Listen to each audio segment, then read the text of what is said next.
All right. So, hello, everybody. Welcome to Web Wednesday. I am James Cheek. I am a writer.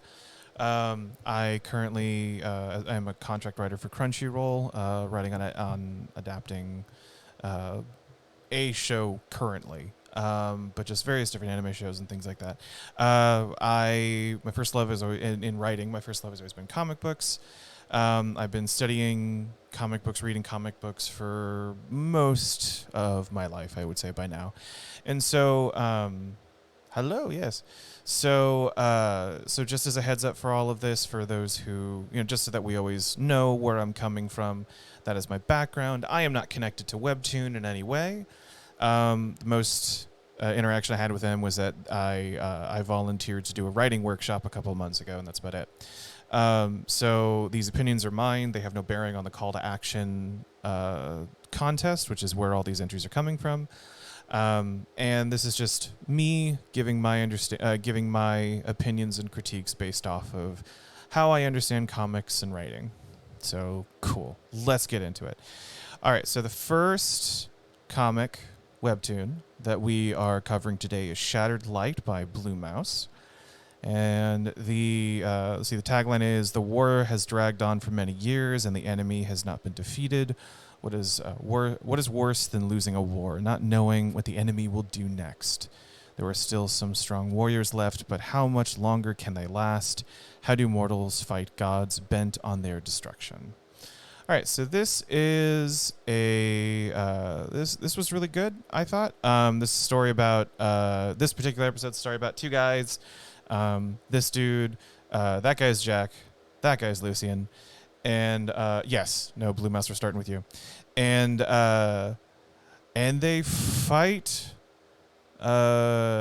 envoys of gods who are bent on killing a bunch of people, or killing these two at the very least.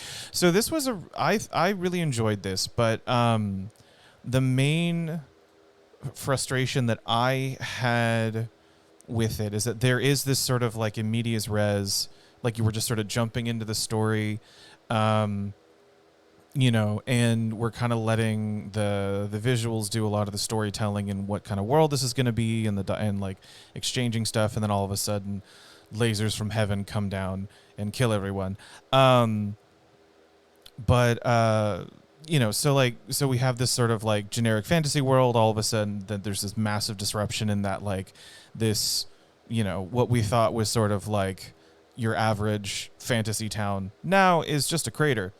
And then these two guys now have to fight these things. These two, they're off the shot. Here we are. These two little cool little monster dudes.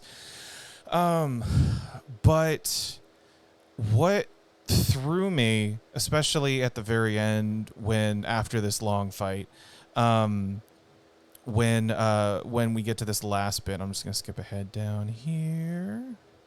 They're just sort of talking about like, when will the madness end, when the gods are no more.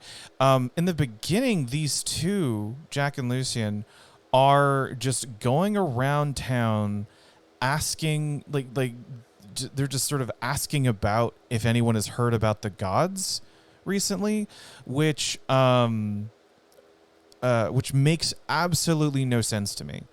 Like they're talking about these gods as if they're either as if they are so ubiquitous in common knowledge that just sort of like the people, like anyone would know them. Like they go to a guard captain at one point. They're like, oh, maybe he knows something. And it's like, why would a guard captain know anything about a god? Why are they not going to a temple or some sort of something that's affiliated with those gods?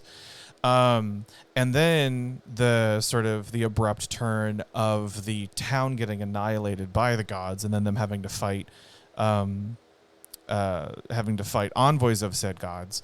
Like that was great. Like that was really abrupt and was really effective, and it got me interested. But as we came to the end of the story, I just started thinking about this and just how like now these two guys feel like idiots, because they are just not being cautious at all with if like the stakes of their fight and if their investigation into the gods can result in the utter vaporization of an entire town and its populace, then like why are they being so casual about this? Like why are they just asking anyone about what they know about the gods? Why would regular people know about the gods, or even if the gods' warriors or anything like that? Why would they know anything about it other than maybe like vague rumor or something? If these are things that are trying to kill everyone, which is the sense that I'm getting from the story.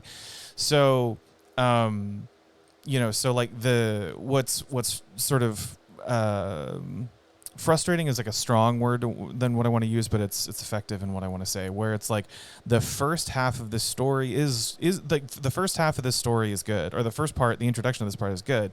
The last part about the story of all the fight and then like and then the ending is good, but you put them together and there's just this sort of tonal, not tonal, there is a sort of like a logical disconnect there, where it's like, why is this the first half and this the last half, when it doesn't seem to be playing in the same space. It's not like it's not, I don't think like how they interact now doesn't seem believable to me, to the reality of like these two people are in some sort of existential immediate danger, and also everyone around them is also in some sort of existential immediate danger. And so I think if they had been more cautious, or if there was just more of like more of a sense of urgency or something like that in the exchange of these characters, or just some sort of sense of foreboding in this conversation, rather than just sort of the very sort of casual, sort of nonchalant aspect of what it is that they're doing. Like they just kind of seem tired. They seem like they've been on this investigation for a long time, and they've sort of run aground, as it were, and they're just desperate to find anything. But the fact that like the threat level is just like everyone dying, it seems really incongruent to that story. And so while the shock is really effective of everybody dying, it ends up undercutting the rest of the story. So you agreed I struggled with figuring out where to start this without info dumping, since it's an extension of my main comic. Oh, okay. So this is a part of a larger story. Well, I actually don't think that you need to info dump here, Blue Mouse. I think just that you need to, even if like the world around them, like the town, is blissfully ignorant of what's going on, these two know the stakes, and so they need to behave like them being in town is a threat to everyone around them. It's a prequel. Oh, okay. So yeah. So like the exchange between these two guys just needs to be like, hey, it's dangerous for us to be here, we should move. And that would actually be really effective, because we don't know the scale of the danger. So if they're just talking about, hey, it's dangerous for us to be in town, like we've seen that conversation 100 times in fantasies, where it's like, thieves on the run, or just, or just anyone on the run, anyone on the lam, anyone in trouble or something like that. Like the stakes can be just sort of like an immediate destruction of their world, and then all of a sudden there's this massive interruption of the entire town dying, and then we're like, oh, that's what they meant by it's dangerous for us to be here, is that like, oh wait, no, the stakes are much higher. And so like that, you still get the really effective shock of everybody dying randomly at some point, but it makes sense with your narrative, where it's like, oh, okay, you're redefining what the expectations are for the reader, and that I think would have been a lot more effective. There's just some nitpicky stuff that I would like to talk about while we've got it, because you're here, and I'm talking about this shit. There is a panel during the fight. I think it's early on.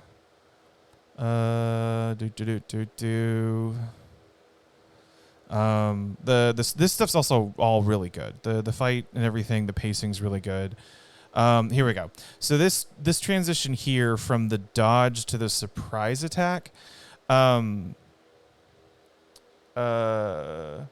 have no idea if it's the one that you're thinking of. But this sort of transition here from because before, like, he hasn't moved that character. We just have this guy running, and then all of a sudden he's here, and it feels like he just kind of like teleported and abruptly, he just sort of abruptly showed up, and it's just jarring to the flow of everything, and also and the jarring of sort of like the staging of the scene, because when you're doing stuff like this, even though there's stuff that's not being drawn, in your scenes in a comic book, you still have to remember where they are in relation to everyone else. And so there's actually some of that.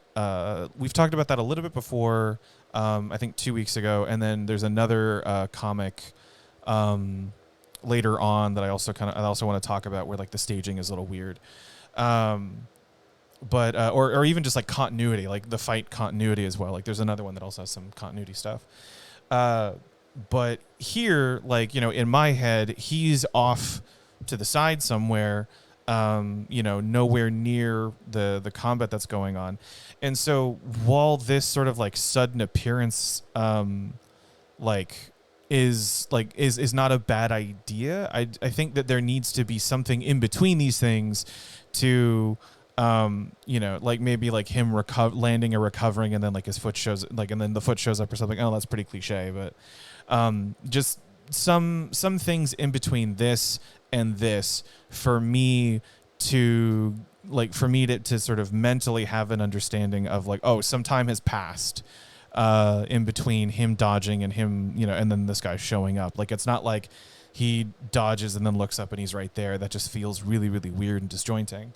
And so that was a nitpick there. Let's see.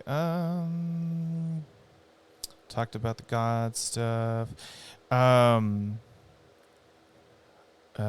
yeah, the other thing too about like there's another panel where I didn't draw a monster in the same panel, even though it should have been there. Oh, I didn't notice it. So I guess you did an effective job, because I didn't notice. Yeah, because I didn't notice a scene where a monster was supposed to be there and wasn't.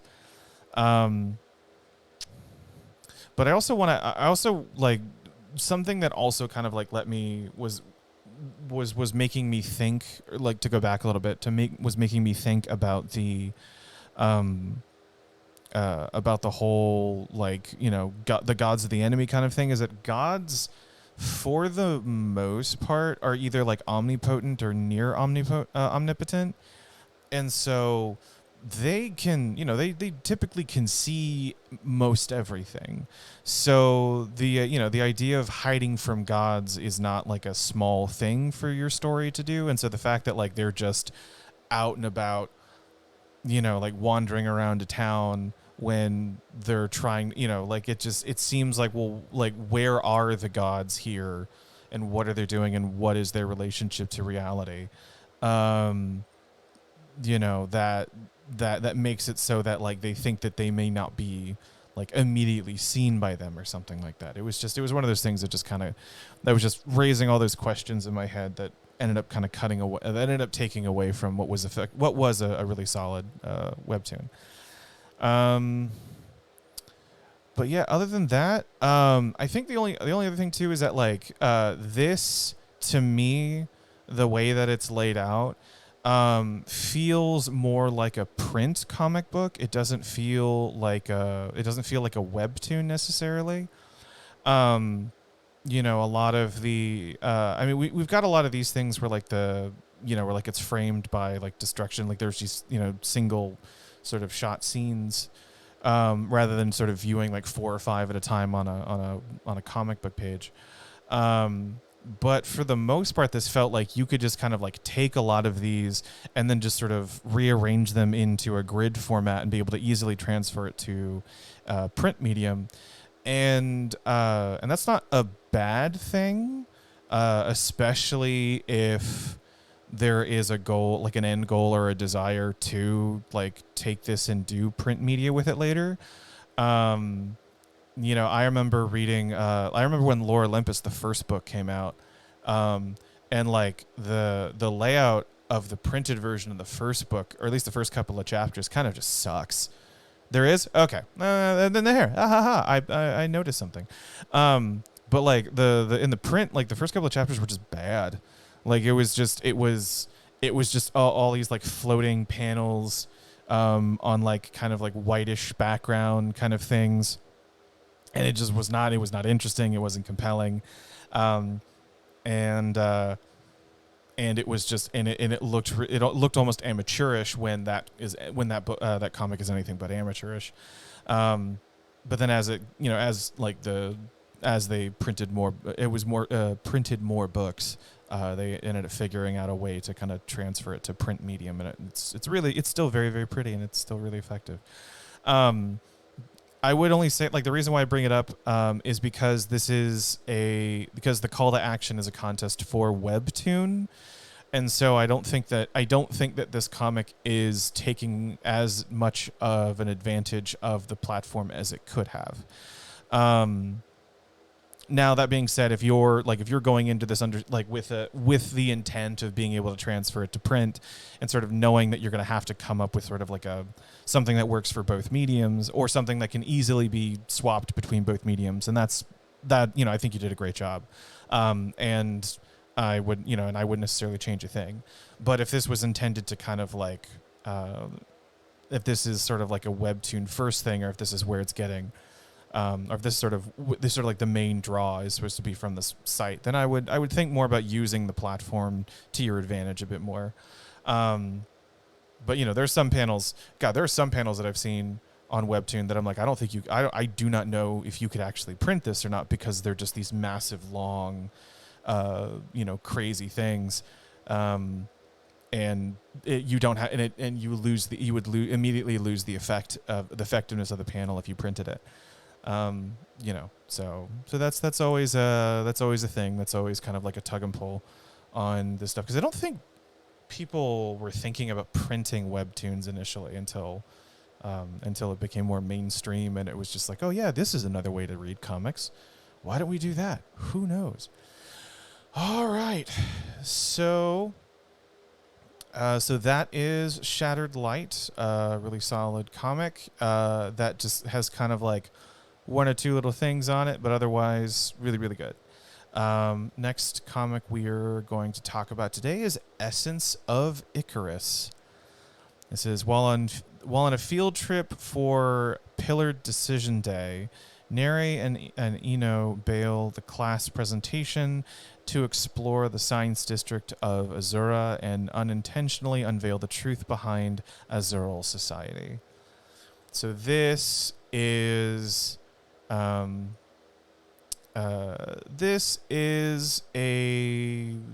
mainly just like a family drama almost, with some really heavy trans allegory stuff in it, which I am here for. But it is a bit of the story is a bit all over the place. I think the main critique that I have about the story is that it doesn't necessarily feel like a story. It feels like a series of excuses to accomplish a singular moment. Most of the dialogue that's going on is either like expository, it's just sort of like explaining why someone's there or why someone's doing something. Like there's no sort of it's just kind of informational. It's not exchanging perspective or relationship information, just purely sort of like text information. There's also not really a clear like conflict that's really talked about, because there is a problem with the world, because the story is that Neri and her friend, these two, so Neri and her friend Ino is something. It turns out Ino is something called an infernal, which I don't know, because this isn't established if like the Azural, if everyone's female and Infuri are male, because Ino says that he's a dude at one point, that he's infernal and that he's male, and then they talk about new names. So that's why I'm like, oh, this is a trans thing. Trans allegory, but uh but it was, but there's nothing, there's no getting into what an Azural is. There's no getting into what an Infernal is, other than like what an Infernal's function is for like the grand problem of the world, which is also not explained. It's just that they want, what they want, which is like moon essence or something. No, sun essence is what they want. They want sun essence. We don't know what sun essence is. We don't know what it's used for, other than this vague notion of saving the world, which, again, could mean a million and one different things. But the stuff that's like kind of given the most, both visually and in words, like the most space is like this is the relationship with Neri and Eno, and like the trans aspects of their characters and relationship. Yeah, so like right here, it's like I finally come to terms with the fact that I'm an Infernian and that I'm a boy, or that I'm, and so like I don't know what this means in universe. I don't know what an other than an Infernian being a boy and me having the metatextual knowledge of sort of disclosure, the conversations around disclosure in the trans community, and the importance of disclosure, and how it is not how it can be a potentially dangerous thing in certain cases, and how it's both like a scary but also liberate. Like, it's just, I know that metatextually, but contextually in the story, there's nothing that's really telling me why this is important, why this is significant, why this is something that he has to come to terms with. Like there's not even just like a little blurb where it was just like the Azurals did this, or any sort of brief history of anything. It's just sort of thrown at me, and then we just move on. And then later on, there's a moment where for some reason, this is Neri's mom. She's the head of the science department in the city, which, again, I don't know what that means. I don't know, other than she's the head of science and it's her job to get moon essence. I don't know what that means.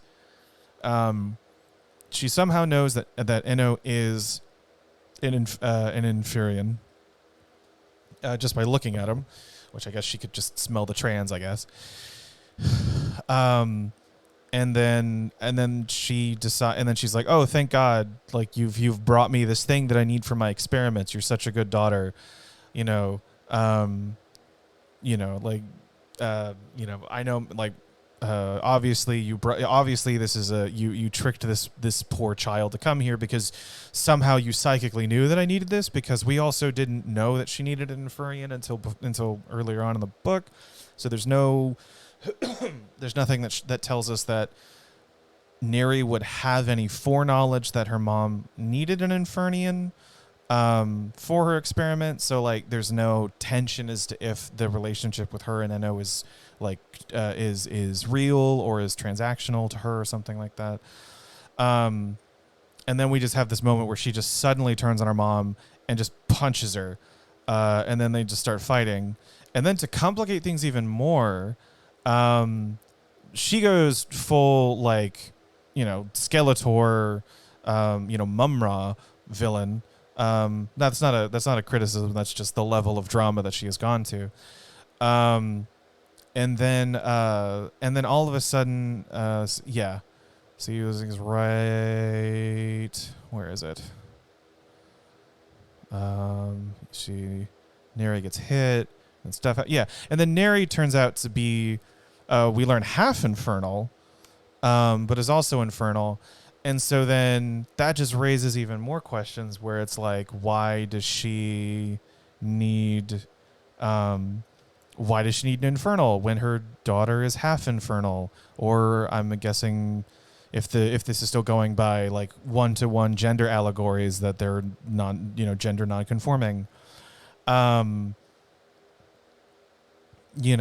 I don't understand why any of this is happening. The way that it's happening, it just seems to be happening so that there's kind of a loose amount of excuses for certain scenes to happen, mainly like the punching of her mom and stuff like that. So that's why I say it doesn't feel like a story. It feels like a series of events to produce an end result. It doesn't feel like it doesn't feel like a bunch of characters making decisions and then us dealing with the consequences and repercussions of those decisions. It just sort of feels like a bunch of stuff that happens that is just happening. There's no context given to it, and then therefore there's no weight given to it. I just know enough about LGBTQ stuff to get like this, to get kind of like what this is all playing off of, real world stuff playing off of. And so I get the significance of certain things, but textually it's just not doing any of that. It's not bringing it up. It's not bringing it all together. As far as like the layout and readability goes, it's actually really confusing. So like there are scenes, so like it starts off easy enough, but then when we get to like some of the transitions, like here, I have no idea what's going on here. This is easy. This is a little bit easier to read on your phone, but even here, like I don't know what these shapes are. I don't know what any of this is. And it just feels like it felt like gobbledygook the first time that I read it. In rereading it, I realized, oh, this is the floating city that everyone is apparently on. But I still don't know what this is, what the dripping moon is, or whatever that is, which, because it's so close to the city or to the tree, I can't imagine what that is. And then we just have this big chunk of where it's just, like hanging roots and dirt. And then we have this, but here's something that is really confusing.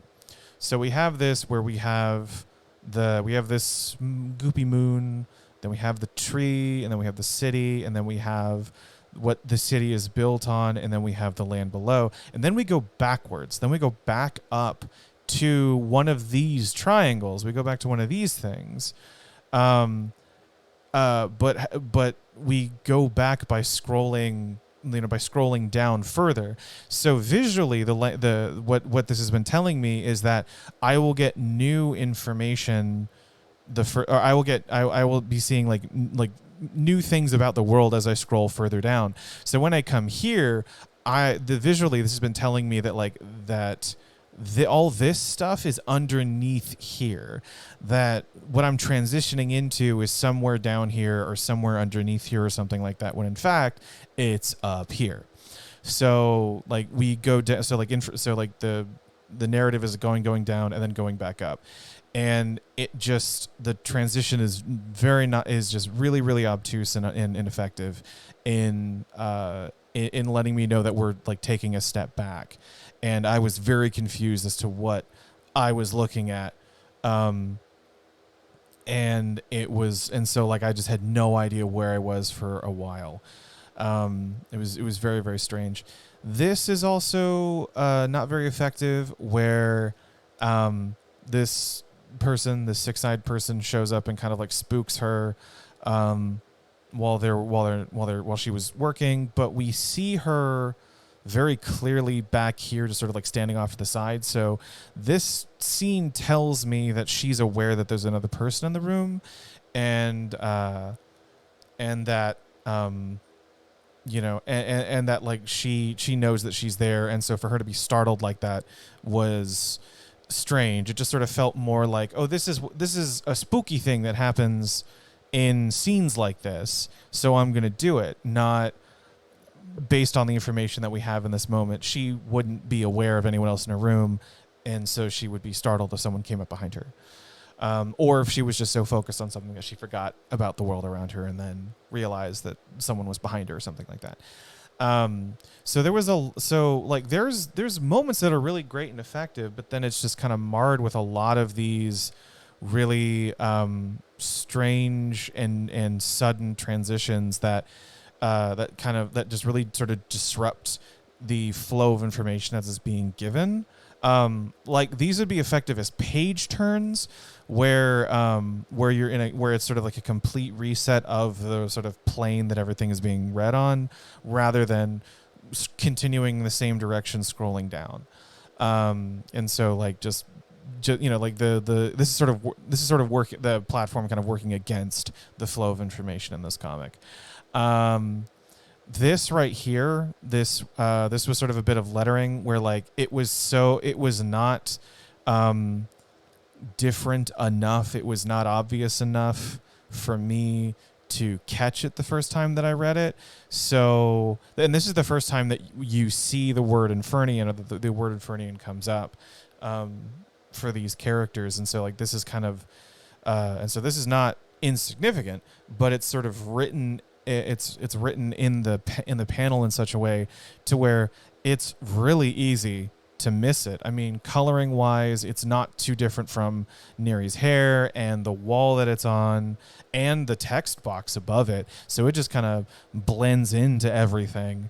The text is not very big comparatively, and it's not, the font itself isn't so different as to just immediately pop out of the page. And so so like it right here, just sort of the lettering wasn't up to snuff, and I missed a bit of information that when I ended up rereading it again, I caught it, but it was like, okay, this is something that really should be have more focus, be better focused on. Let's see. Oh yeah, another thing is the combat. Is that there's a lot of like sort of abstraction in sort of like the layouts and things like that, where there's not a lot of detail. It's just sort of like colors and vibes, which works for works for some scenes, but it really falls apart when they start fighting. Because like this sequence right here is a good example. I have no idea what any of this is. Like she's dodging something, but I don't know what she's dodging. Like here we have established that there's a desk behind her and they're in a room, but now she's just sort of flowing back and other things are exploding. I don't know what this I don't know what this orange thing is here, but it seems to be interacting with this thing as it sort of lands. These are breaking against nothing. They're just sort of exploding randomly. There's not even a floor that they're reacting to. It's just sort of moving through this weird abstract space. And like here we kind of see that this is the color of the floor, but even then, like it's not this whole segment is not functioning as like the floor in the room. It's just a backdrop almost. So like I don't have a good sense of action. I don't have a good sense of impact. It's sort of like there's a movie called The Aviator, which came out in like the early 2000s, I think. It's about oh god, oh damn it, what's his name? It's like Howard something.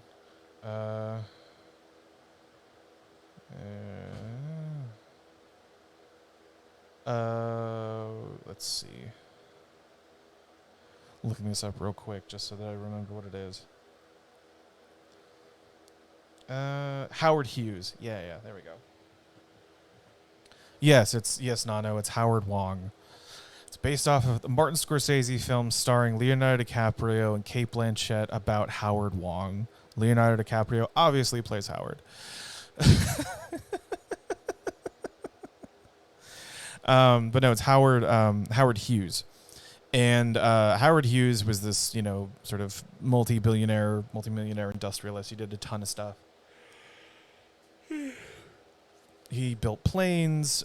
He made movies. He did a bunch of things. And there's a scene in there where they're filming a famous movie of his. I can't remember the name of it, but in the film, they are running up against a problem where there's supposed to be this this big epic aerial battle with all these different planes in the sky flying around each other, and the footage that they've been getting when they initially film it isn't working because they're flying around on cloudless skies, and there's nothing.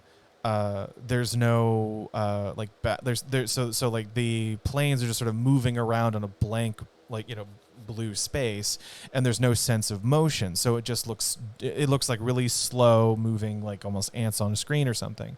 It loses all the impact, it loses all the sense of momentum. This stuff is just so abstract it's creating the same effect, where I don't know what this movement is in relation to anything else. So I don't know if this is a big movement. I don't know if this is a small movement. I don't know if it's fast. I don't know if it's intense. Like it's just a series of images at this point. It's not really translating action. And this is because it's sort of happening in a void.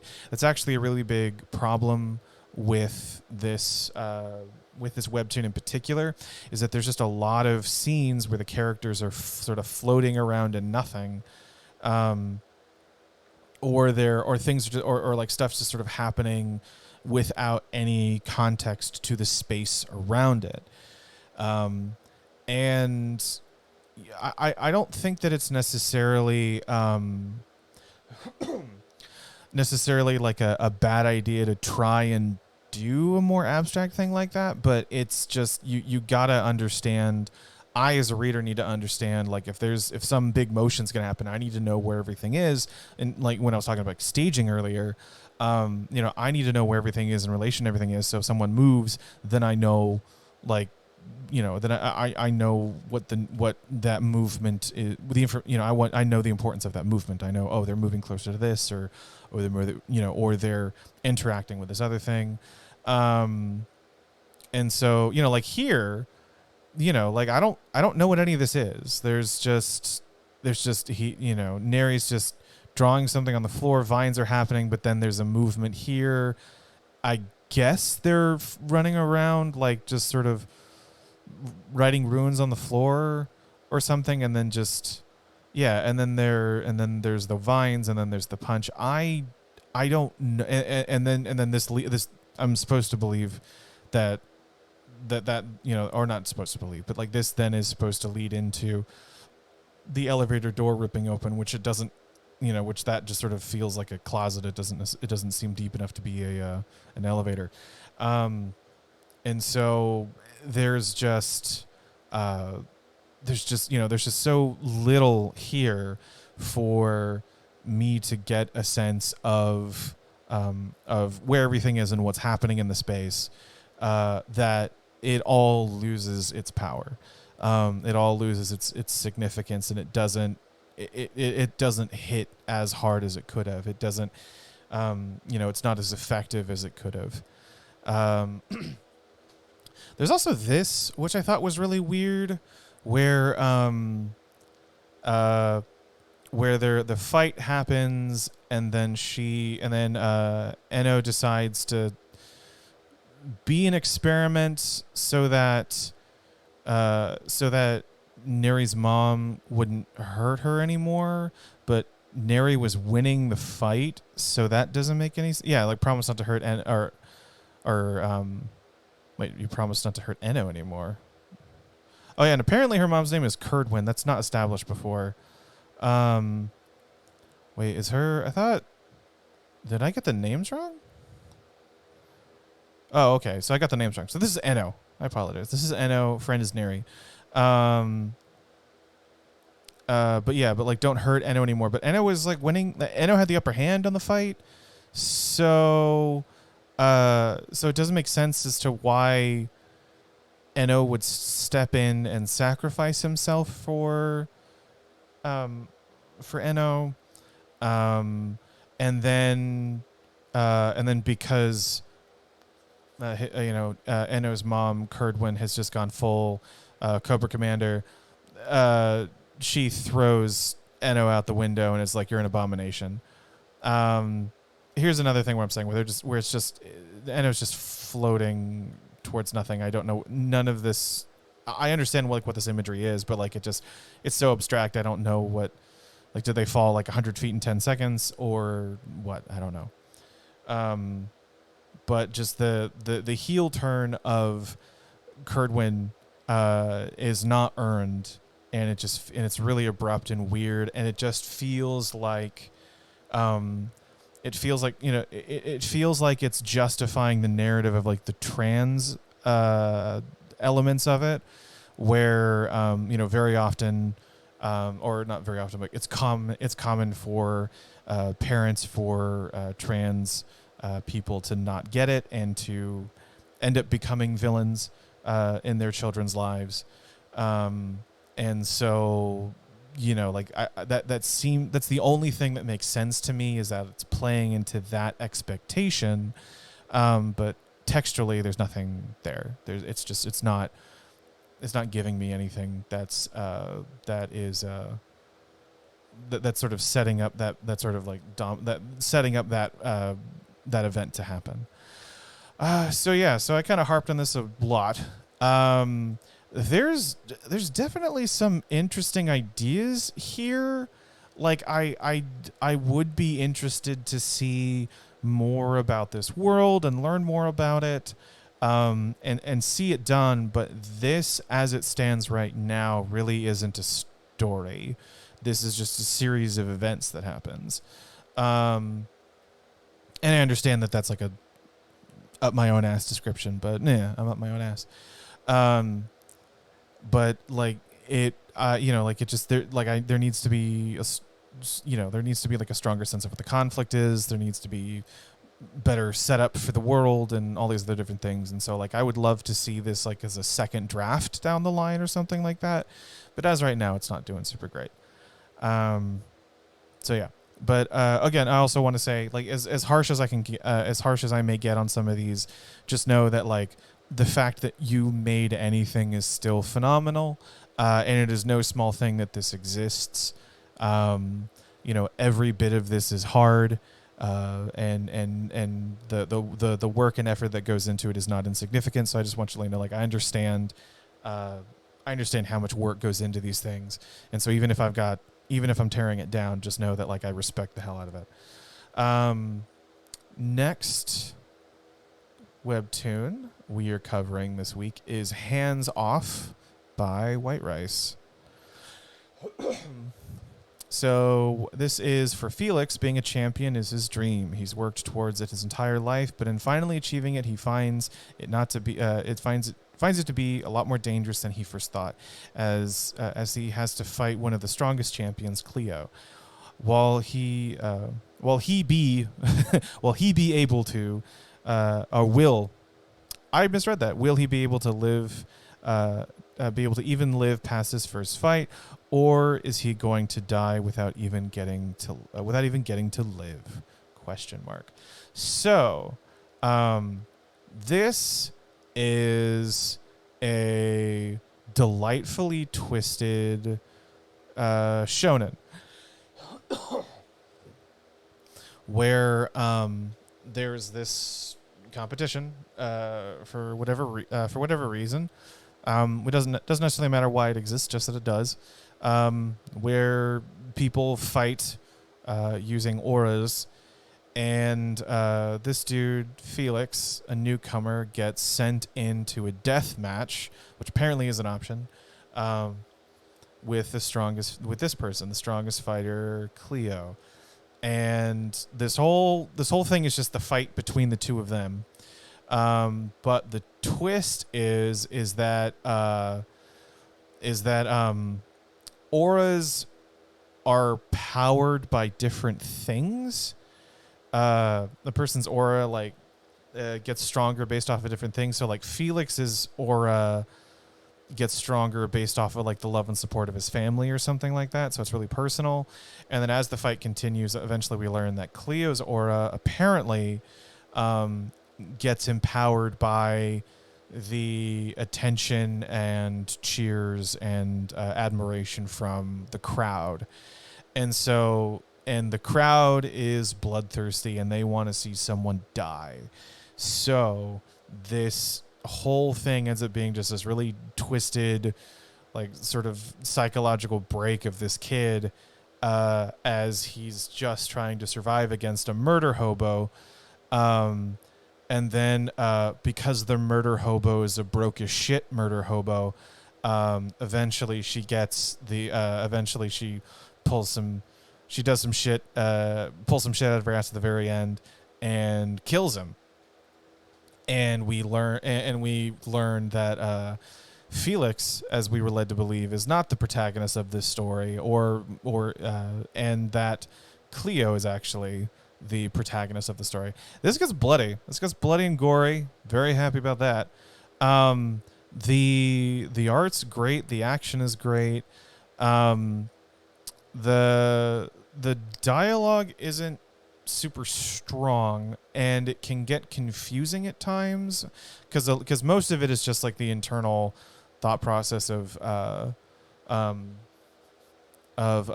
Felix, him either like explaining things or panic thinking about stuff. But there's an explanation that he gives for how auras work. Let's see. He talks about auras because there was just like I had to reread it a couple of times to understand what it is that they were supposed to be getting at, because it wasn't super clear in how it was written. Yes, I want to see the world burn. I want to see blood, guts, and gore. It's so cool.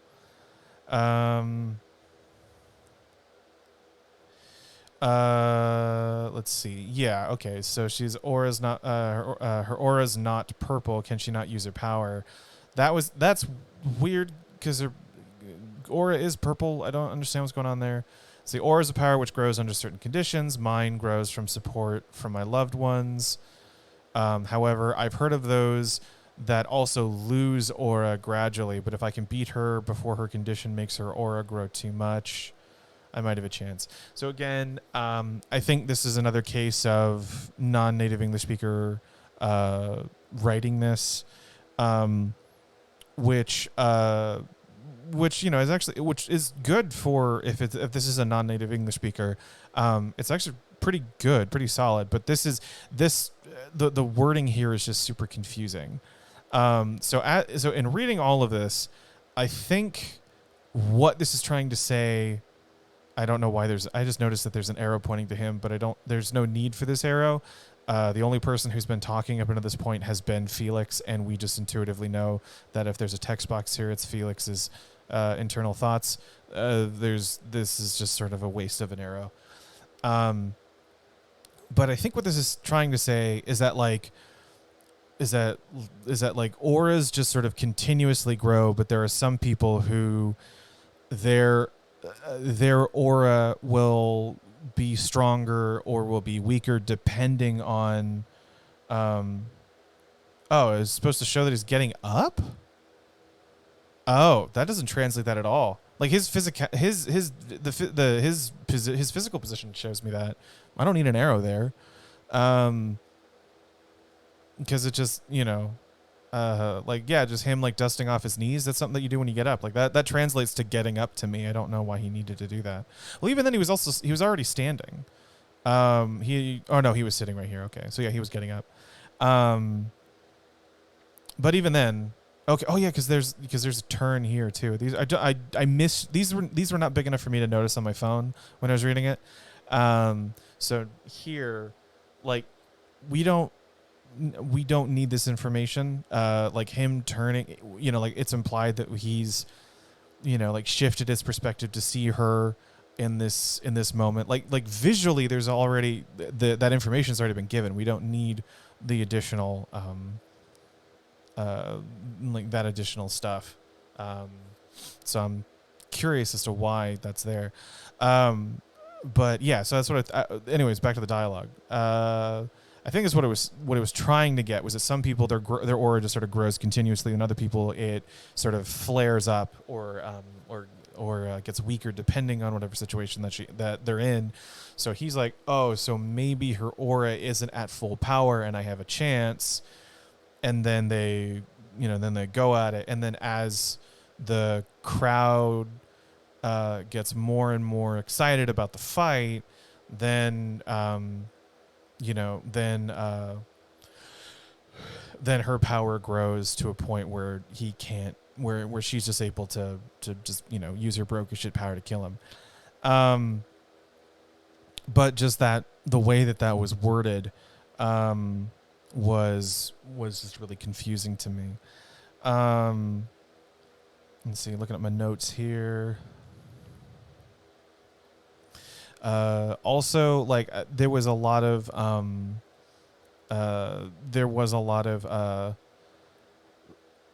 just sort of shonen-esque like dialogue of just like someone, you know, like literally describing what they're doing.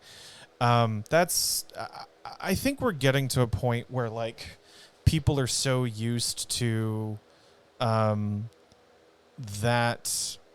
kind of writing in an action thing that that it just sort of like that's their first impulse is like, oh, I'm gonna write a story like this, so I'm gonna have these characters explain what they're doing.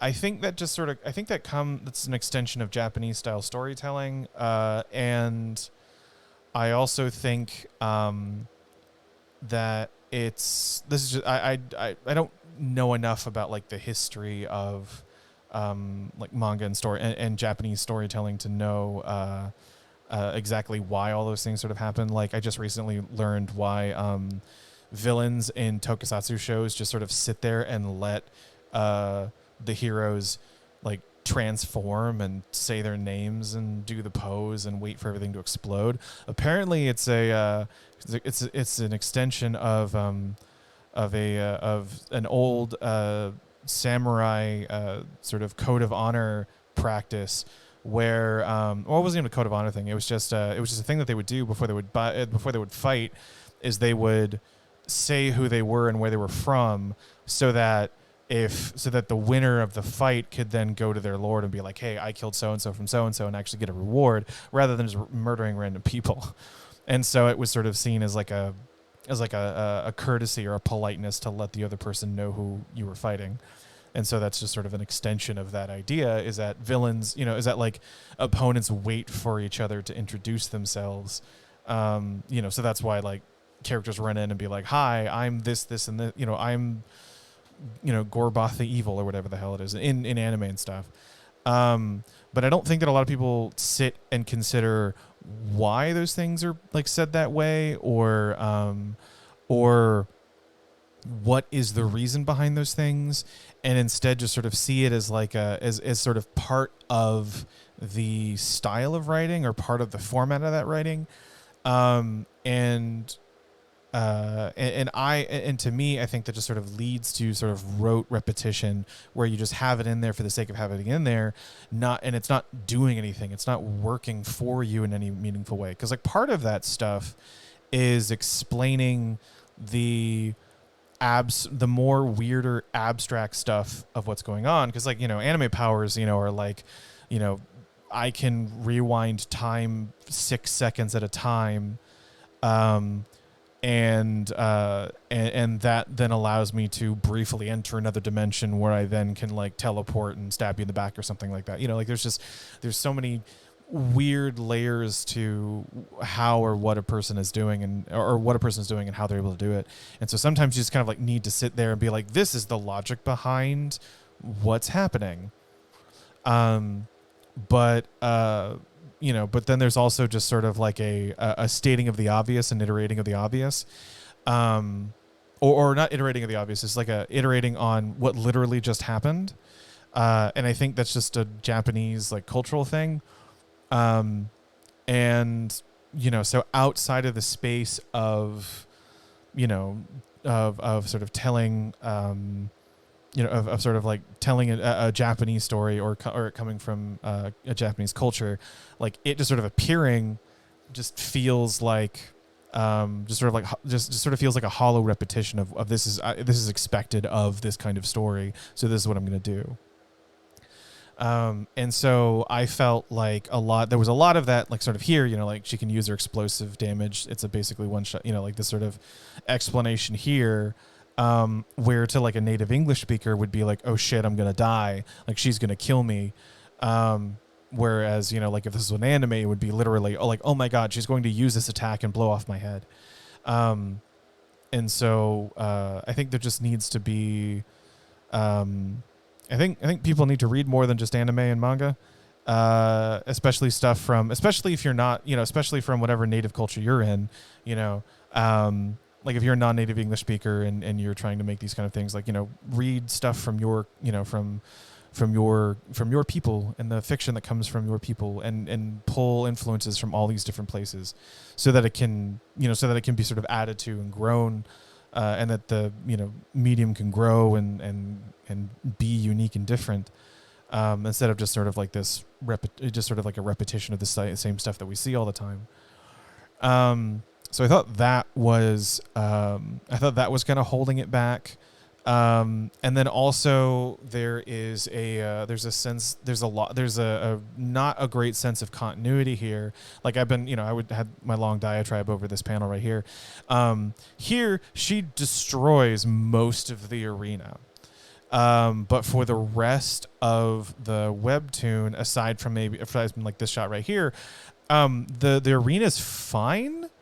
And so like what she did doesn't have any lasting bearing, or well, it's I guess right here, but like the size of the arena also changes too, because like in this panel, you know, it let's see, let's go back. Yeah, like here we're led to believe that like a good, like, you know, like the full like half of the everything in the center, like almost half of the arena is gone from this one attack, or destroyed from this one attack. But then as we move on, there's just this massive space all around. Like the arena keeps like getting bigger or smaller depending on if there needs to be, like, you know, how much distance there is between people. You know, so like just, you know, there's a better sense of the continuity there would have definitely let, because the action's great, but there's just these moments where like I'm trying to remember or figure out what happened before, or how far someone is from somebody, or you know, or just like, you know, like this thing that happened at this part, is that important or not? And so there's just not a lot of great sense of continuity in the set, in the space around the characters, and that I think takes away from the impact of stuff that happens. Because like if we had seen, you know, if they had to fight around like this destroyed arena for the most part, then, you know, like that would have made her a lot scarier. It was like, oh my god, you know, she can do all this stuff, and it's, you know, and it's affecting him and how they're able to fight. But in reality, it was just a show off. It was just an explosion, and then it doesn't matter. And it didn't affect anything. It was just, oh, she just did an explosion. And then here, yeah, she just fixes her hands, and then grabs his head, and then he explodes, and just gross. And then yeah, the twist of Felix dying was really effective. I was not expecting that. I was not expecting it to be this kind of a story. And I will say that I don't like this wink at the audience, where she's kind of looking at us being like, hey, because we enjoyed the comic, we gave her power that led her to kill Felix. Sometimes there is a kind of like, this happens sort of rarely. You see it a lot more in video games. Like Undertale is a really good example, where the game like judges you if you kill people. But you know, like the thing is that like when, you know, like me engaging, like I don't have a lot of agency other than not reading this. And so like I am the only thing that I have decided to do is like turn the page, and to then turn around and say, hey, you had a hand in the horrible thing that just happened. That immediately I just end up calling bullshit on. it like it's like I'm not an active participant in this story. I'm not an active participant in this world. I am just someone scrolling down.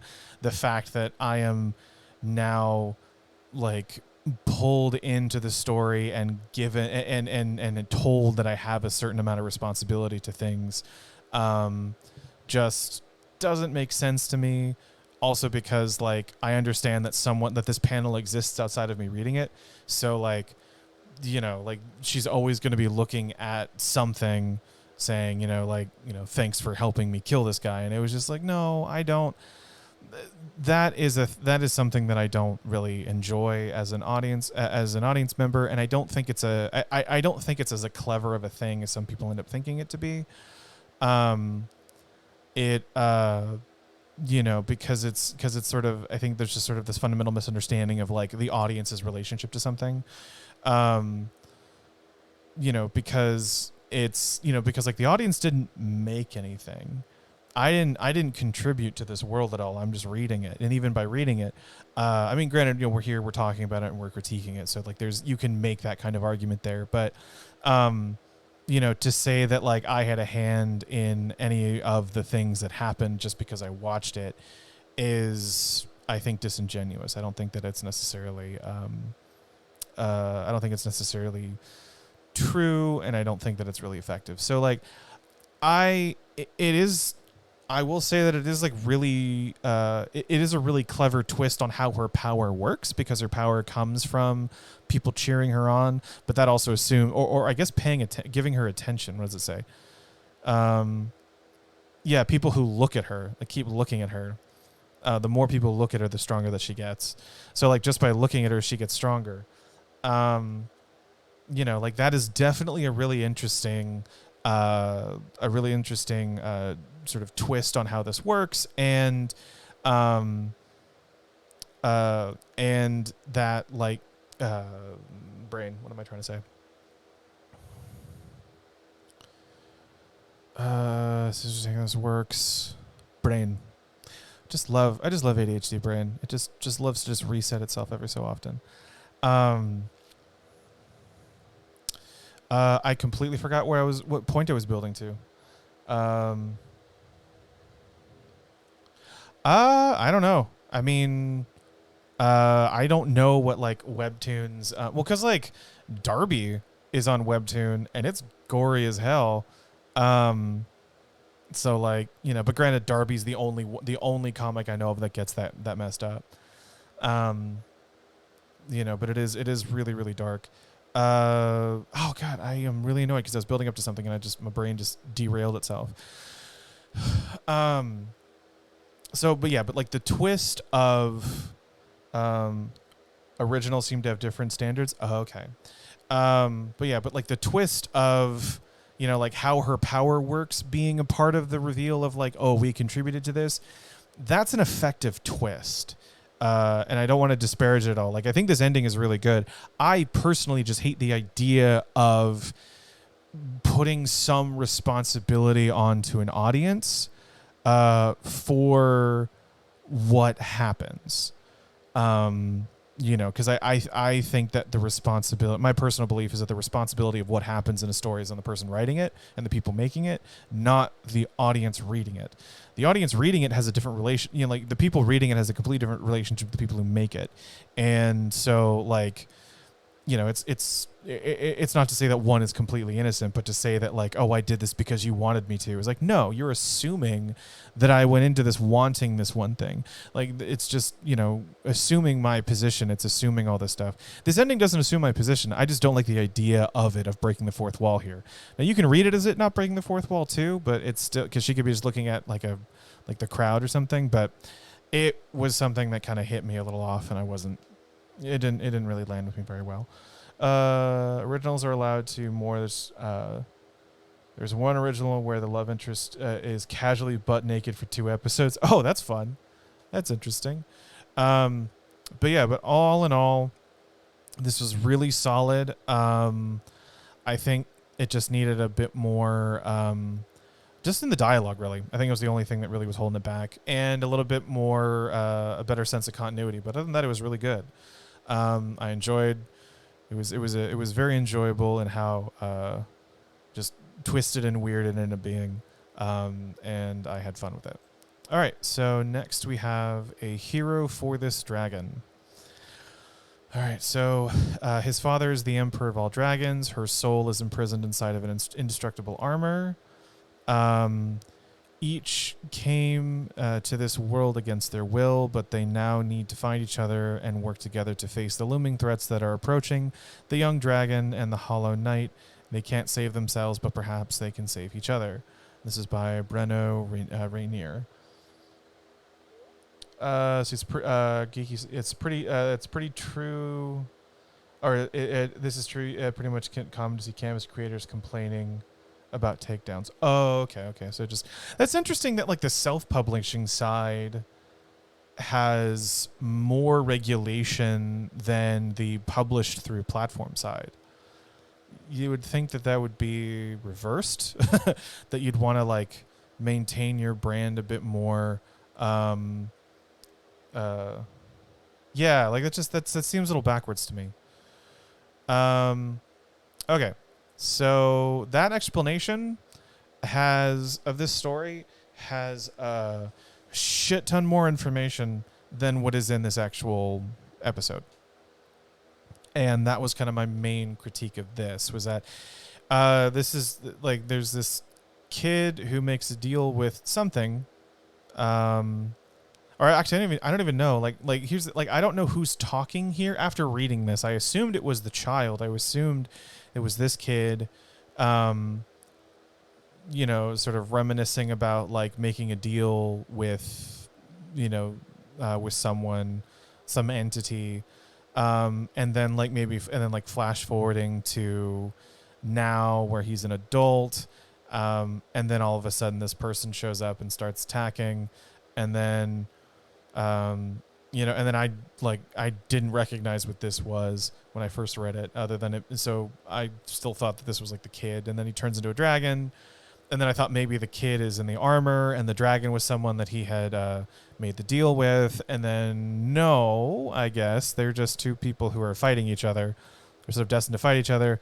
And then it's just this long, protracted fight that ends with the kid showing back up and then revealing that he's the hero for the dragon, which...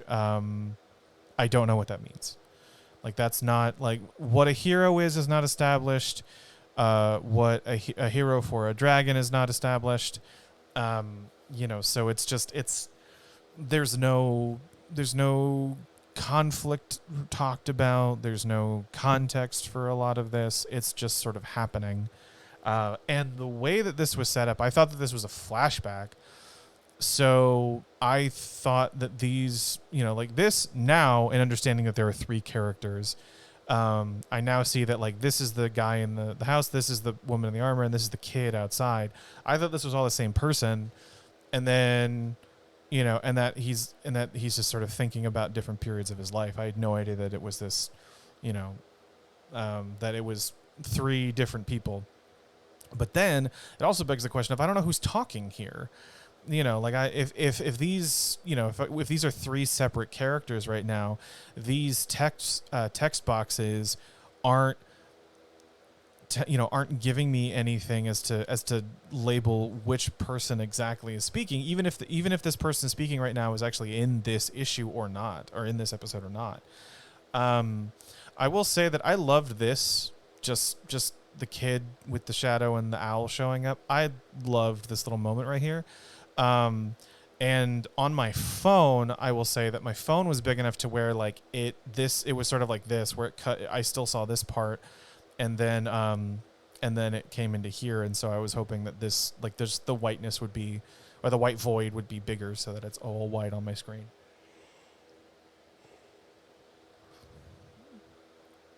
But like the characters talk about a relationship that they have where like, like the dragon and the armored person have this sort of contentious thing where they, and it's also weird too, because they talk as if like they haven't seen each other in a long time, but then later on he talks about how like at the very end he talks about how that like this kid is going to be, let's see what does he say exactly.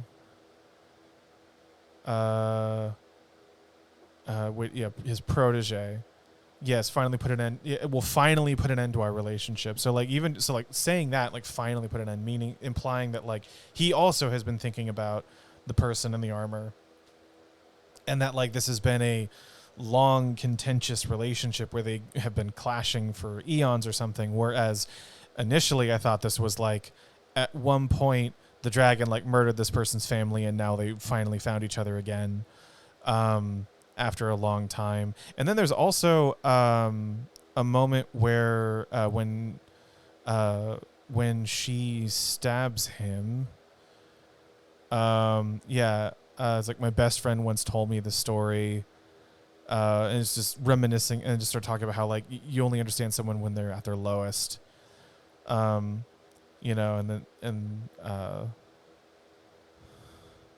it was just, it felt like and it seemed like there was a much more intimate relationship there than there actually was. Like nothing is very clearly defined in this story. There's another thing. I know I went on the rant about just sort of like blindly taking things from anime and integrating it into your story, where he laughs like this, coo coo coo. That means nothing to an English-speaking audience that has not watched enough anime to understand that is a kind of laugh, because like laughing is written differently depending on your culture and your and where you are in the world. Like South America, it's J-A, it's ja ja ja ja ja. In Thailand, I think it's just the number 5 because the word for 5 is ha. And so it's just like 5 a bunch of times. Kukuku is a kind of laugh that appears in anime, for certain characters, but it doesn't translate outside of that culture and that context too. Because even when it's localized, like the the one Thai person I know in chat. Like even when it gets localized, like the whoever's going to localize it is going to localize it into how that culture ends up understanding how like that laugh would go. Like you don't hear English unless it's like something like that, like a producer specifically says no, they have to laugh this way, like it's a character thing. Or they just decide to kind of like emulate the laugh a bit more. And an English actor is going to just laugh, like snidely or maniacally or something like that. They're going to translate the emotion, but they're not going to, say, coo coo coo or something like that. So unless this character, like that's specific where he's laughing. That's a joke on Japanese where like that's a kind of laugh, but he's also saying frog and he's a frog. And so like, you can't really localize that. Or you can, but you kind of like lose some of the punchline. So only in specific instances is that stuff like maintained. So the fact that this guy is saying coo coo, and even then, like, so this means that this person watches a lot of subs, not dubs. Or that Breno watches a lot of subs. And so like unless this person is laughing in Japanese, the fact that this is written out makes no sense. It's just nonsense on the page. It's not doing what you want it to do, which is a maniacal laugh. So like I understand the impulse there, but or reads a lot of manga. True. Some of that gets some of that is left sort of untranslated. But yeah, so like it's definitely seeing the influences here, which is not bad.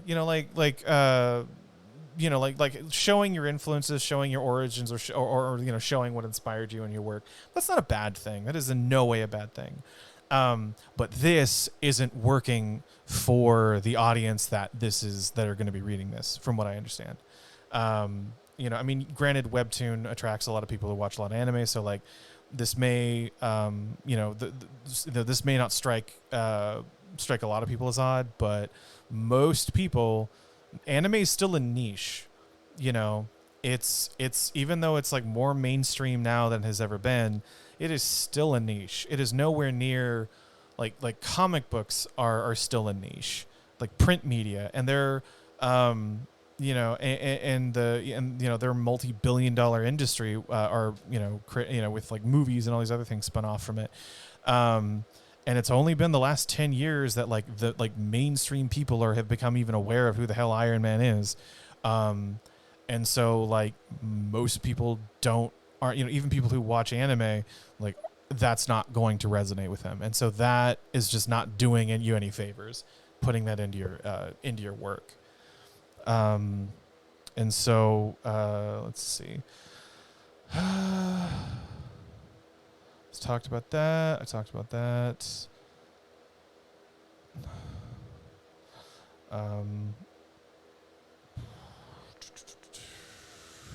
Yeah, so that was kind of those were the main points. There's like some really interesting stuff going on here. With like this sort of endless fight between, the Emperor of Dragons and this person and the woman in the armor, and then this kid showing up, and then the sort of tagline of like, a hero, the hero for the dragon is really interesting. That's a great twist on, the sort of expectation that like heroes kill dragons. Well, now a dragon, it has got itself its own hero. That's really cool. I want to see more of that, but there's just a lot that is not coming together as strongly as it could in this story, and I need more. I need less fighting. I need more talking about who these people are, what this world is, what's going on. I got more information. Like when I know more about a story after reading like the blurb about it than actually reading the pilot. To me, that means you didn't put enough. That means you didn't give me enough context or explanation in the pilot for me to have a sense of what's going on. Because not everybody reads those blurbs. I know I don't. I wouldn't be reading them if I wasn't doing the show. I would and I don't read them when I first start. When I first start getting into these, I just go into the comic and I start going. Because they're not always accurate. I mean, God, I remember when for Heaven Official's Blessing, when the first book came out, like the blurb on the back, like people were really annoyed because it wasn't as accurate as it could have been. So like I tend to ignore those and I just go right into it. So like you gotta kind of assume that like even though you're giving everybody the means to kind of get prepared for your story, they're just gonna jump in page one and and you just got to understand that like that first issue is going to be their first sort of walk into your story. Another thing too is that like I've been talking about like staging and like continuity in the fight and stuff like that. So here we have this fight. It's in a room that we see here, the roof. We see him, we see him pinned against the wall. So we have this like space and we know what it is. Heaven Official Blessing has so many things going on. Like I don't envy anyone trying to sum up what happens in a single book. Well, the first book is really nothing happens in the first book, but it's a whole thing. But anyway, so we have this. So we have the staging here where he's against the wall. We know like height wise where it's like, okay, so we've got the height of the person in the armor. We have the height of the sword. And then we have the ceiling. Cool. We're good. Then. And then the Emperor of Dragons transforms into a dragon, slams the armored woman into the ground, which is now not the floor of a building but just rock, and then it's this massive dragon, and we have no background anymore. It's just that, and I just kind of assumed that like the building was destroyed or something, and like busted through the roof. Like she's through the, she's been pounded on the floor, and so it seems now like the building has been destroyed and everything's done outside. Now here, this sequence leads us to believe that the fight is happening in here. That they're still in the same room in the building that he was in, and that now, they're just, I don't know what they're destroying.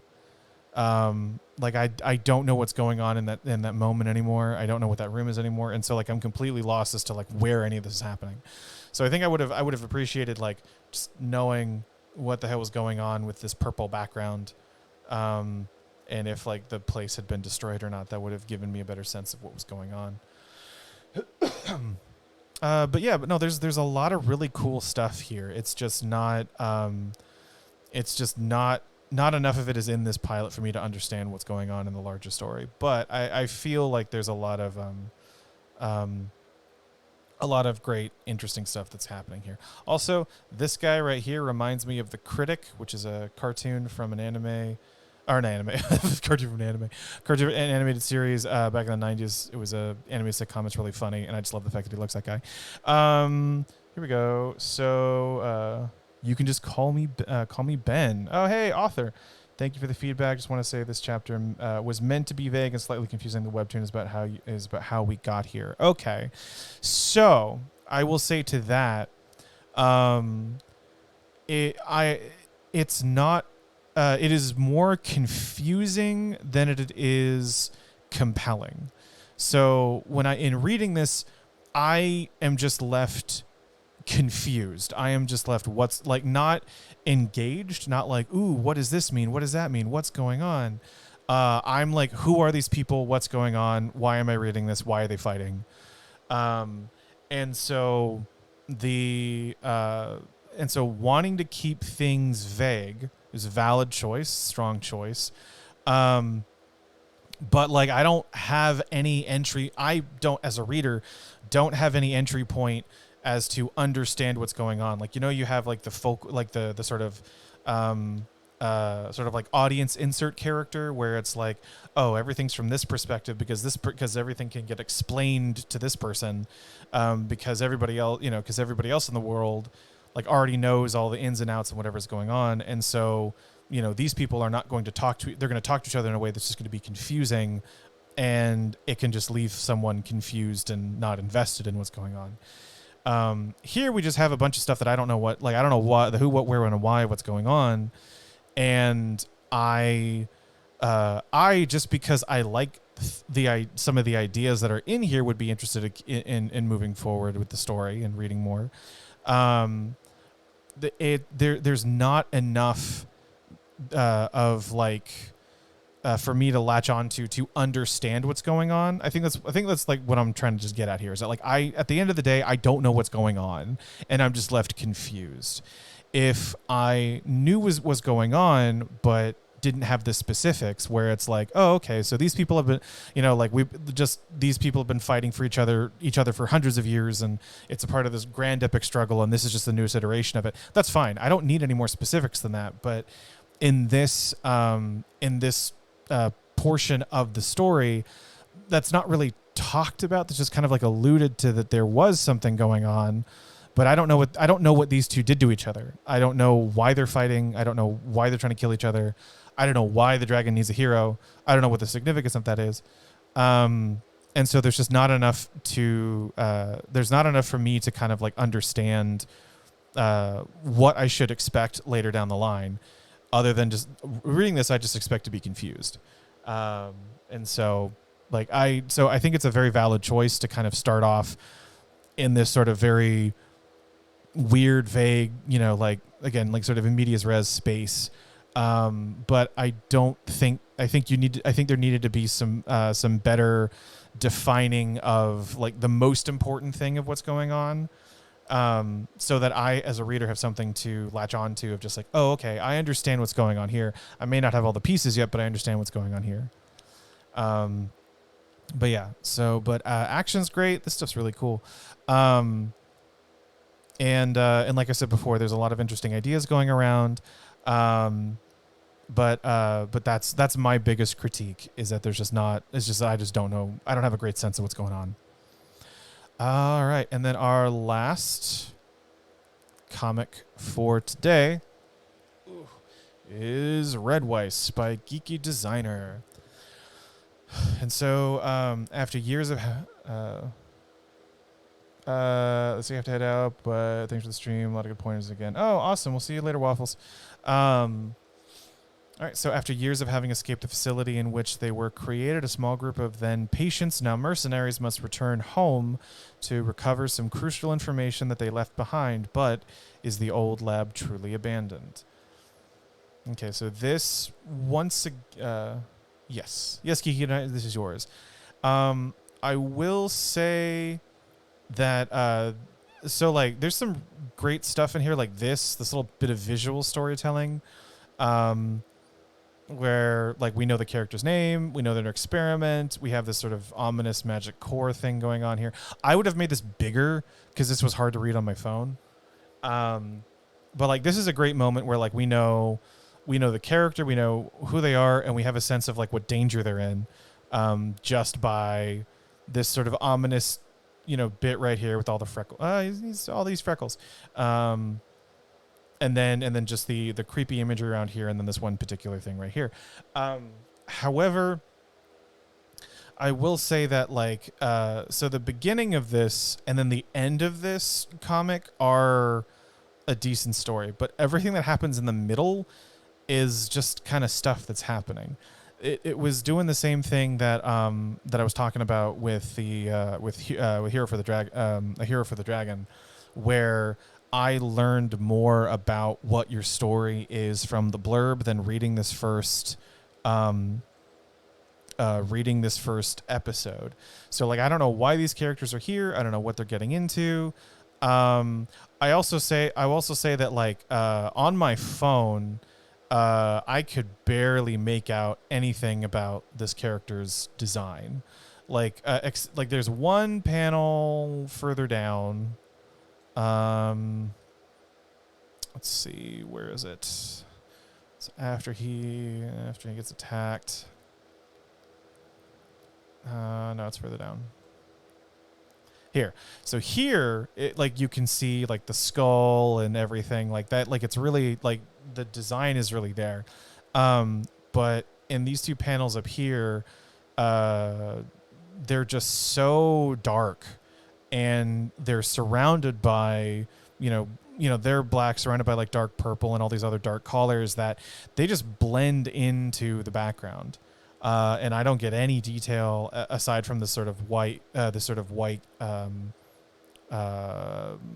frock. I guess I don't know what kind of article of clothing that is, but just all this frilly white stuff around the neck.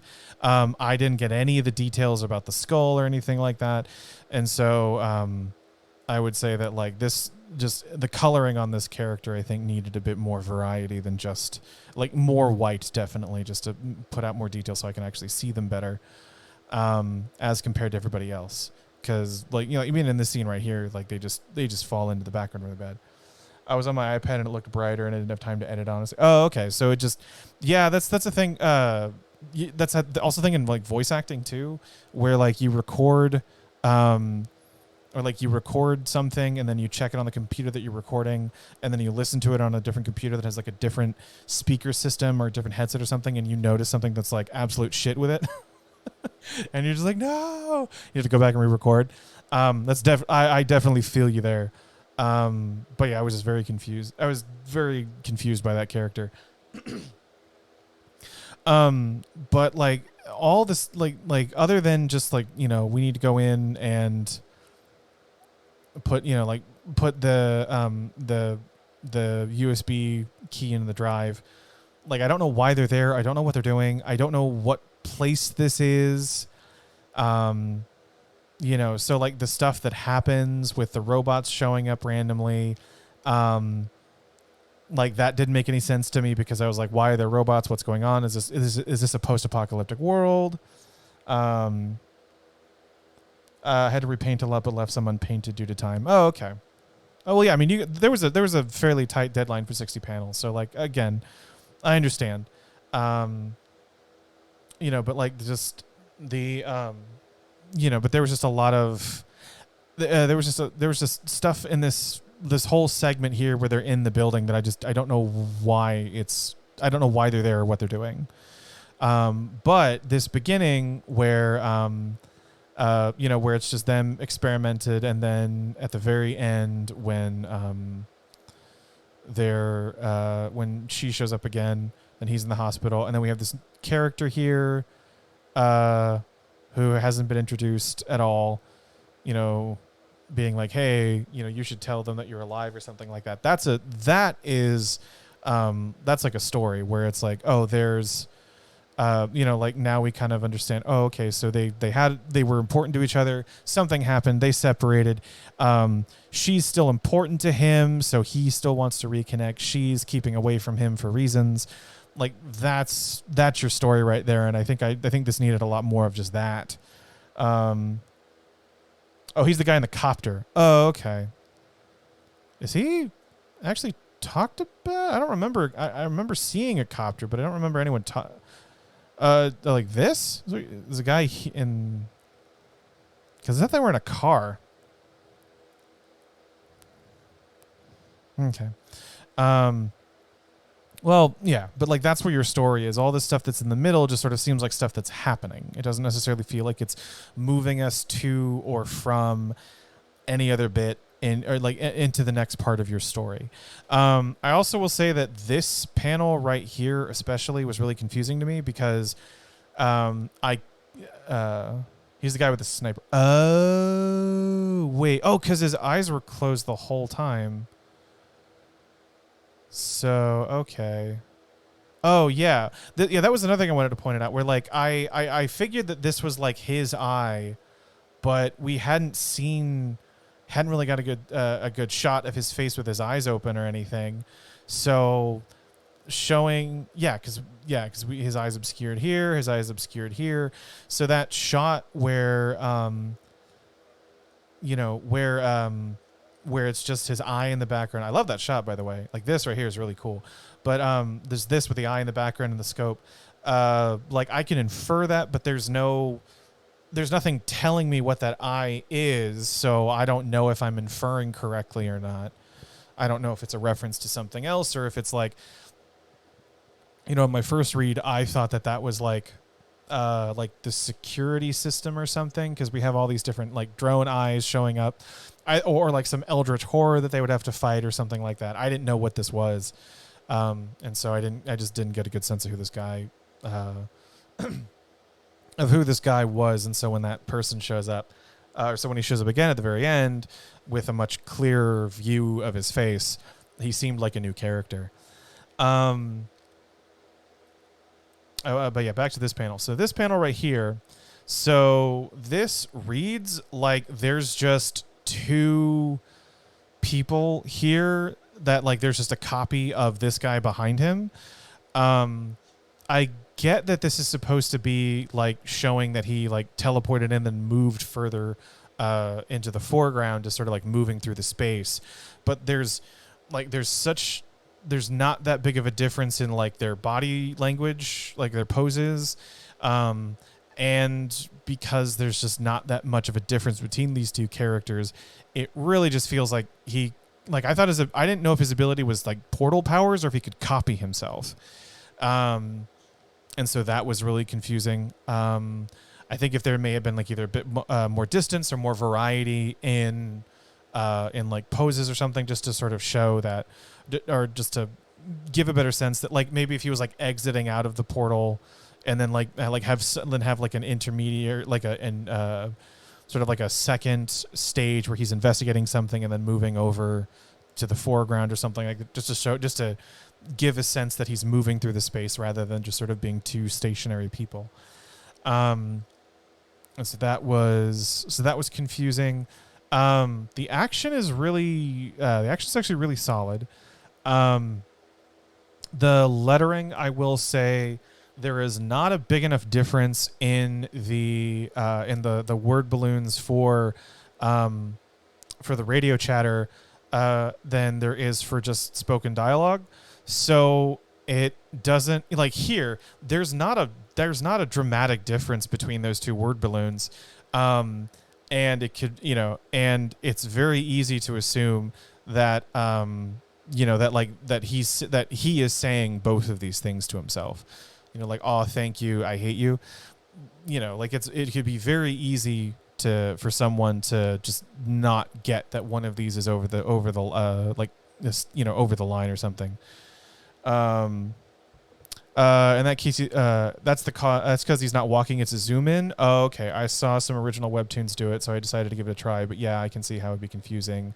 This is my first time doing action. Oh, okay. Well, good job for your first time. So I would say, so if this is supposed to be like a zoom in on him, then you need to, then like this needed to exist with like a sort of like a with like a zoomed in background of this shot. That's how I would sort of, show, like keep this as its own individual panel, not just a zoomed in version of him in this same space. I'm curious as to how the originals did it, to see if maybe they just did exactly what this is, but they just like they may have just like created a visual language before to kind of let you know that this was going on. But in this sense, like, just because he's just sort of plopped in the foreground with the background behind him, with the same background at the same distance as this guy, it just sort of feels like he's just in the scene along with him, and that it's not a zoom in. But this sequence I was very confused by, because like he gets attacked, and then he's like, and then he remembers his guns, which we haven't seen before. Like, they haven't been set up in in like his costume or anything. They're kind of right here, but well, actually no, this is just an extension of his sword. So we don't see guns anywhere. And then he says, "Oh, my guns," and then something that we haven't really seen before, because we haven't gotten a great sense of what these little matrix tendrils things are. Like, they pick them up and then they drop them and then they smash them. And then I guess this is, I don't know who's saying this right here. It's not super clear who's saying this. I'm assuming it's someone over the radio. But it also begs the question of sort of like, how does the person on the radio know that his guns just got smashed? Or it could be his internal thoughts. I don't know. But it was just a really sort of confusing bit of events where it was just this new item in the scene was introduced and then destroyed, and then we're like chastising the main character because they got destroyed because he's supposed to be super capable, and it was just a bunch of like information that was not set up with any sort of context, and it was just jarring for me. And then there's another moment here that I'm going to harp on, where this is just me being annoying, but it's like, no worries. Luckily, I'm a professional, as you can see. No one can see him because he's a sniper.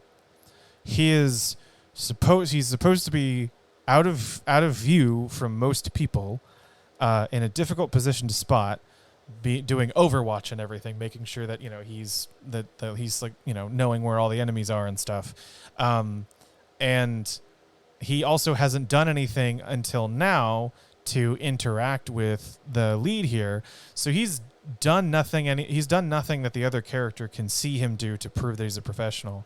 And even as audience members, the only thing that any sort of professionalism that he's done that we can see is that he's holding a sniper.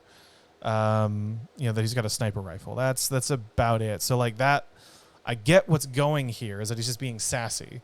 But that line to me was just like, no, we can't see him being a professional. I don't know that he's a professional. Here's another example of like the word balloons not being different enough, where there's like, this one's just jagged and this one's like, honestly, over like radio speak, like really needs its own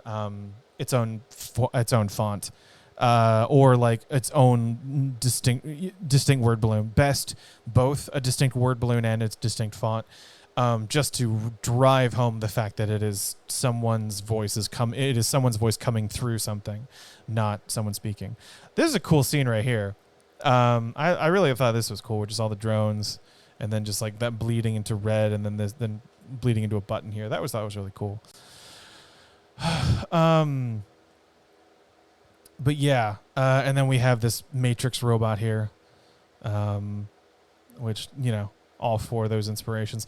This sequence was really cool with just like scrolling down and then him being with all just the crazy arms everywhere, and then him appearing and cutting in different places. This was really good. And then running. This right here where you introduce like this metal.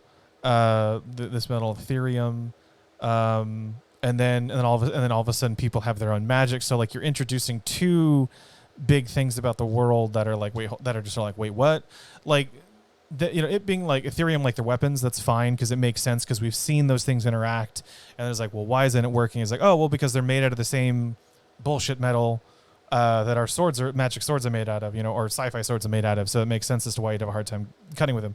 That makes sense.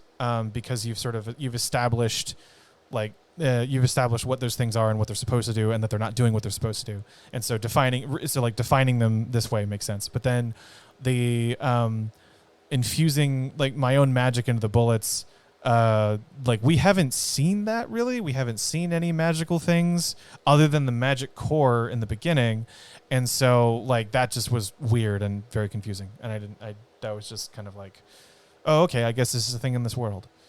There's after he transforms. So right here, I would have loved, there are two things. This is a great idea, like what's going on here, where it's just a bunch of panels and then him, jumping through a bunch of them. I would have loved to have seen more portals, like just a billion portals here, and I would have loved to have seen damage on the robot, because right now this reads as him just teleporting in front of the robot, not doing anything. When we have the sound effect of him slashing against it, so like there needs to be some sort of damage or some sort of visual representation that like he's doing something to the robot here. Like right here we've got great, like he's swords coming through here, and he's got emo hand, and then right here with all the little bits flying around everywhere. I'm wanting more of that in that one scene.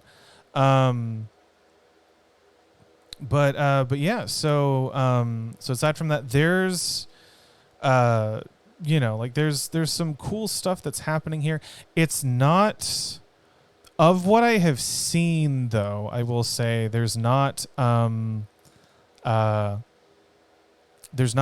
here that I'm seeing that's like super unique to this one story. It's just sort of like iterations on like tropes and visual stuff that I've seen in other like dark cyberpunky anime inspired stuff. And so I want to know this is the only thing I feel like is really specific to the story, is just this mysterious woman floating over her shoes with blood everywhere. This is weird and interesting, and I want to know, like, in the handprint here, like I want to know what the fuck's going on here. This is interesting. And I want more of this. I want to know like how she got here and what's going on with her. But like all the other stuff that happened up to this point, I've seen before. I've seen like, in Ghost in the Shell and all these other different things. And so like I would want to see more of the sort of unique kitsch of this world in this story. And the also two last things. One where it's like, I'm sorry, Connor, but you're better off without me in your life. How? Because he's a mercenary, like he's a guy, like he's not, he would be in danger. He'd be endangering himself. We just saw him in danger. Like I don't know what would be, if he was like a normal person who would be like in having a relationship with her, would be giving up something. That would make more sense. Or like if he was someone who, if she was around him, he would be in danger in some way. That would make much more sense. But we've just seen this guy tear through a boss monster, and handle himself for the most part. You know, and I mean, yeah, he did get injured, but like, there's nothing about his life as we have seen it where being in another dangerous situation with someone would be any kind of detriment to what he has. So this rings hollow to me, this sort of warning right here. Something along the lines of like, but I have something to do, or, you know, or I can't see you just yet, or some, I mean, those are cliches, but some other thing other than like, I'm, you know, like you're better off without me. That doesn't ring true to me from what I've seen of his life and of what her life is implied to be as well. So that's a bit weird.